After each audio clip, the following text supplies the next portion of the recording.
আসসালামু আলাইকুম ওরহমতুল্লাহি ওবরকাতুহ। আমার আজকের আলোচনার বিষয় ইফতারের সুন্নাহ। ইফতার শীঘ্র করা মুস্তাহাব।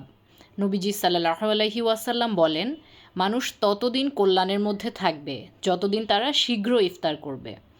এছাড়া আবু দাউদে বর্ণিত এক হাদিসে এসেছে, দিন ততদিন বিজয়ী থাকবে যতদিন মানুষ শীঘ্র ইফতার করবে, কেননা ইহুদি ও নাসারা ইফতারে বিলম্ব করে।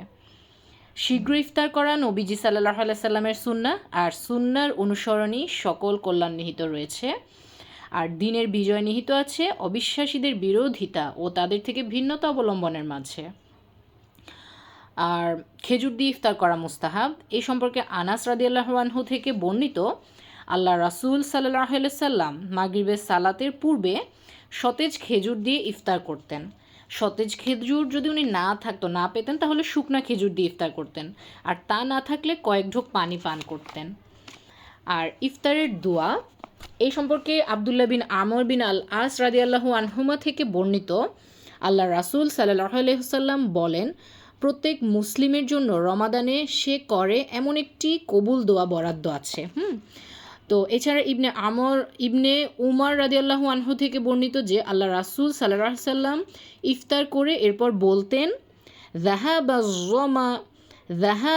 যমাউ ওয়া বাতাল্লাতিল উরুকু ওয়া সাবাতাল আজরু ইনশাআল্লাহ। আমি আবার দোয়াটা বলছি, যেটা রাসূলুল্লাহ সাল্লাল্লাহু আলাইহি ওয়াসাল্লাম ইফতার করে এরপর বলতেন। বিসমিল্লাহ বলে ইফতার শুরু করতেন। এরপর ইফতার করে উনি বলতেন, যাহাবা যমাউ ওয়া বাতাল্লাতিল উরুকু ওয়া সাবাতাল আজরু ইনশাআল্লাহ। এটার অর্থ, এই দোয়াটার অর্থ, তৃষ্ণা বিদূরিত হয়েছে, শিরা উপশিরা আর্দ্র হয়েছে, আর আল্লাহ চাইলে সওয়াব অর্জিত ও স্থায়ী হয়েছে।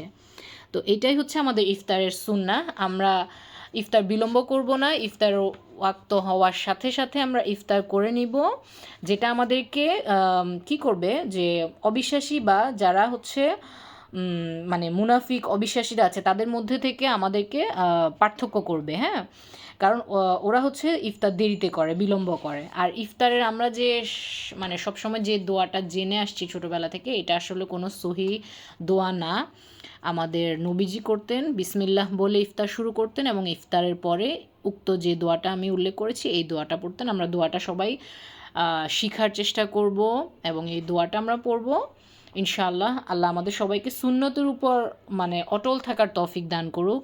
সুন্নতকে যে যত বেশি আমরা আঁকড়ে ধরতে পারবো, তত আল্লাহর সন্তুষ্টি অর্জন করা আমাদের জন্য সহজ হবে। আল্লাহ আমাদেরকে সহজ করে দিন সুন্নতকে জানার, সুন্নত পালন করার, নবীজিকে ভালোবাসার। সর্বোপরি আল্লাহ আমাদেরকে আল্লাহর সন্তুষ্টি অর্জন করার ব্যাপারে সাহায্য করুন। আমিন। আসসালামু আলাইকুম ওয়া রাহমাতুল্লাহি ওয়া বারাকাতুহু।